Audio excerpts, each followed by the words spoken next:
Cira recachaba os ollos sen pestanexar cando me viu entrar con total normalidade o día seguinte.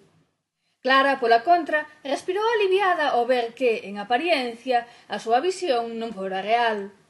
Desconfiaba, claro que desconfiaba, pero eu actuaba con tal naturalidade que non deixaba sitio ás dúbidas sen fundamento. Dígoche que está aquí, berraba embaixo Cira falando con Hugo por teléfono.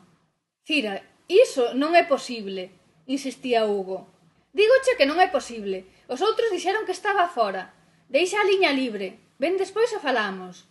Vale, dixo Cira con emoción entrecortada.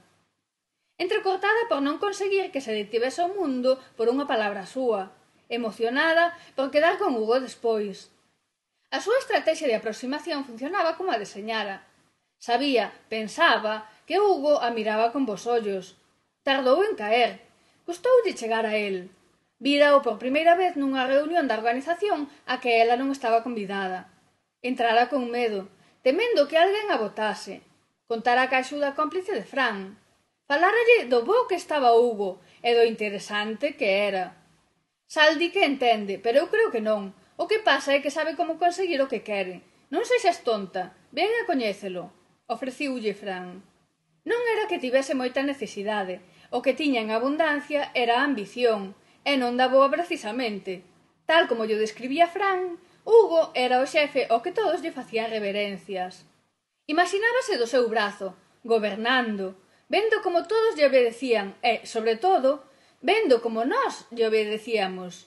A ela, non a el. Cira non era desas que idolatraban a súa parella, non. Ela era máis das que parasitaban do seu poder.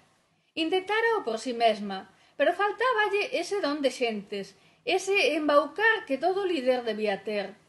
Sen dúbida, a ela faltáballe. Era complicado saber por que aguantaban os que aguantaban, case sempre homes, pero non era por ese don de xentes seguro. E se me din algo? Preguntou Cira indo de inocente. Non jodas, tía, ven onda min e xa está, solucionou Fran. Pero Fran tivo que atender outro asunto. Cira buscouno con certo desespero.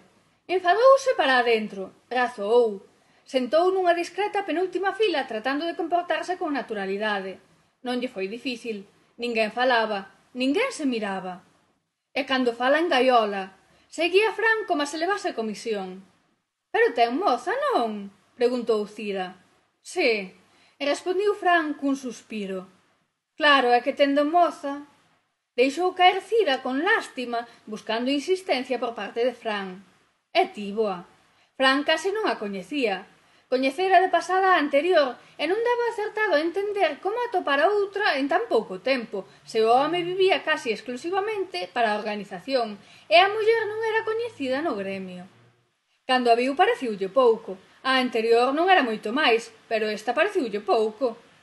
Parecía unha nena consentida que non sabía falar por ela. Presentaranlla unha vez. Non dou levantado a cabeza para saudar e falaba con Hugo ao oído. Sí, unha nena consentida guardada no corpo dunha muller. Así lla describiu a Cira. Aínda que esta descripción, lonxe de axudala, presentoulle un dilema. Sería ese o tipo de muller que lle gustaba e, polo tanto, tería que moderar o seu carácter? Ou resultaríalle máis atractiva ao mostrar máis carácter? Recoñeciuno de inmediato. Fran fixéralle un debuxo calcado. Falou captando toda a atención do público, toda a de Cira, e Cira a del.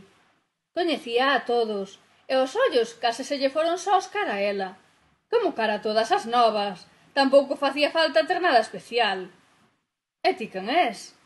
Preguntou Hugo poñéndose serio. Non, ninguén, respondiu Cira botando man da falsa modestia. Muller, alguén si que és. Hugo desplegando os seus encantos. Con quen viñeches? Non, vin soa, respondiu Cira facéndose a indefensa. E quen che dixo do sitio? Interrogou Hugo. Fran, respondiu Cira comezando a facerse notar. Ah, Fran, coñécelo logo, seguiu Hugo. Si, traballamos xuntos, eu son un contacto, xa sabes. Explicou Cira, facéndose a interesante por fin.